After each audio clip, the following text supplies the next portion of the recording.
here's a good question, and let me actually get to it now because it's 12:50. So let's go. Okay, you may see a headline or maybe some sort of fact that comes out in headlines. And this is the way that people play with math, right? Like they just kind of make the numbers kind of ambiguous to the point where you start saying, that doesn't sound like a lot. So here's a good example of that.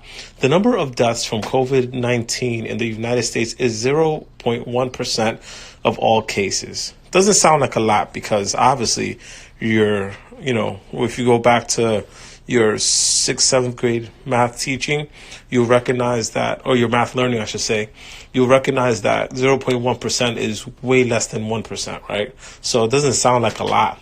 But then the issue is, here are the actual numbers. You notice that the U.S. has 402 total deaths as reported by the World Health Organization, and there's been a total of 332,930. It doesn't account for brand new cases, for example. It doesn't account for all the folks who haven't gotten tested. It doesn't account for any number of different factors here. These are the ones that have been recorded officially as per the World Health Organization and whatever the United States decides to report. So those things actually matter in the way of what we're doing. Oh, speaking of former students, hi, Jennifer, I see you. Thank you for coming through. So now I have 20. Noticing, right, that this kind of headline is deceitful, right? Like it's a straight up lie in the way that it's told. There's two types of lies that I like to say. One is like you just straight up don't tell the truth at all, or two, you provide a fact that's based on a way to skew something to make it look like fiction. And this could be one of the ways that people try to say, well, we should be able to get back to work sometime in mid-April. Let's put some facts out there, right? So 0.1%, maybe you can want to analyze that at home. Here's something for you to consider. So 0.1%, actually, let me change the marker to red because as it turns out, I really do think that's a really important thing. Here, 0.1%, if you're thinking about that percent in terms of 100, that becomes 0.1 out of a possible 100.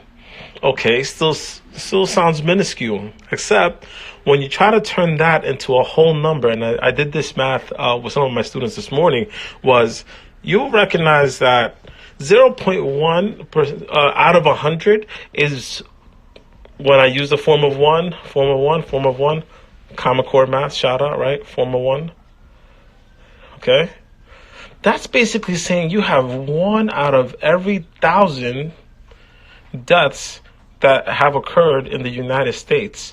That doesn't sound like a lot, except that, we pretty much got a late start as compared to the rest of the countries out there, right? So there's cases like Italy, think about South Korea, even China, mainland, where you have bigger numbers, but those numbers are slowing down. Whereas the United States, we're still 1 in every 1,000. So that means I would say you only have about 2 or 3 degrees, and it's getting closer, by the way, 2 or 3 degrees of somebody who may have had the COVID-19, right? That's a really important distinction.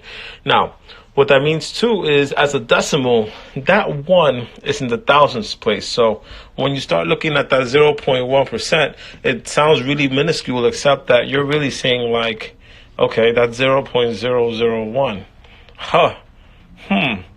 So it's kind of like, in terms of money, that's like saying if I take 10 of those things, then I would get a penny. Fine. Sounds minuscule, except that we're dealing with people here, and you really wouldn't want 1 out of every 1,000, right, person to have to pass away for a virus that totally could have been preventable if we had just taken the severe measures that we needed to. So that's a way of dealing with this little decimal here that really, really matters. Here, another way. Let's just say, for instance, this thing starts rising, right? And hopefully it doesn't. And they start using fractions. Like they'll say, oh, well, let's just imagine, and let's not imagine too much, right? But let's just say they say, oh, well, 4/5%. Like we're looking at 4/5% of all these cases. So obviously, there's no reason for us to worry, no reason for us to fret. Like, it's a really minuscule thing, less than 1%, right? So depending on what that less than 1% is, then you're going to be dealing with any number of different cases. And again, you really wouldn't want this to like turn into 1% at all. Yes, numbers don't lie. You're right. So here's the issue, right? And this is what I'm going to try to highlight for everybody is this.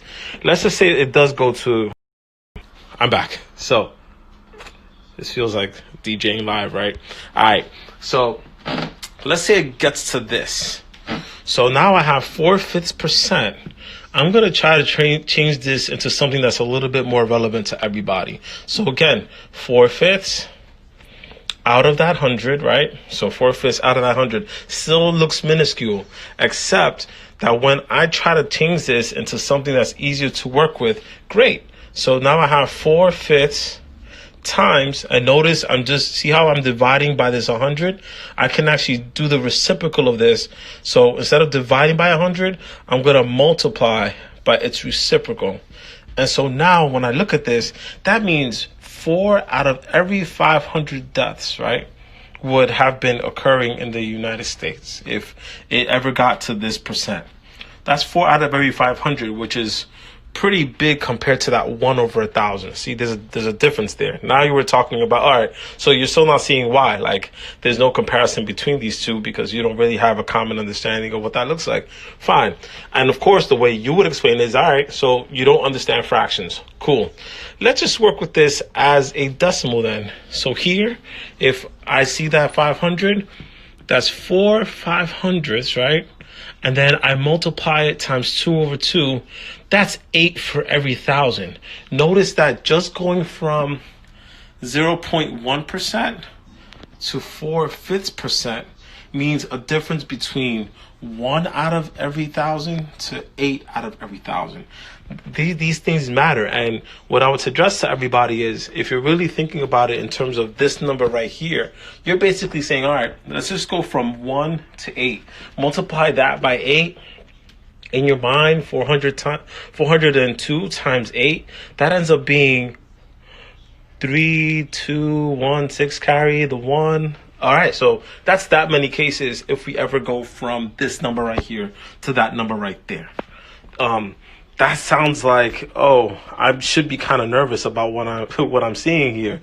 And so what I suggest to everybody is to be very careful about the deception that people like to pull when it comes to numbers, that, especially percents that are less than 1, because that's where a lot of the trickery comes in. And so if people try to argue with you about saying it's going to be less than 1%, you should do some of this math and see what that looks like, right? And of course, I finish it off with 0.08. Notice the connection between that number right here and this number right here, right? So in the span of, I would even say in the next month, we may see something. The more tests come out and the more people act irresponsibly, you may be going from this number right here to that number right there. But this is a good time for folks to ask questions, because I want to make sure I get into that. And maybe I could do some more skills, since I know that a lot of you have kids at home. So I could do some more of that skill building if y'all need. This is that wait time. 3, 2. All right. So, of course, feel free to screenshot this in case y'all need the math too. I'll wait on the screenshot. Matter of fact, I think I want to take a picture of this board. Don't mind me. Yeah, I screenshotted myself. I'm a G. All right, let's go. Here, some more skill building, if I may.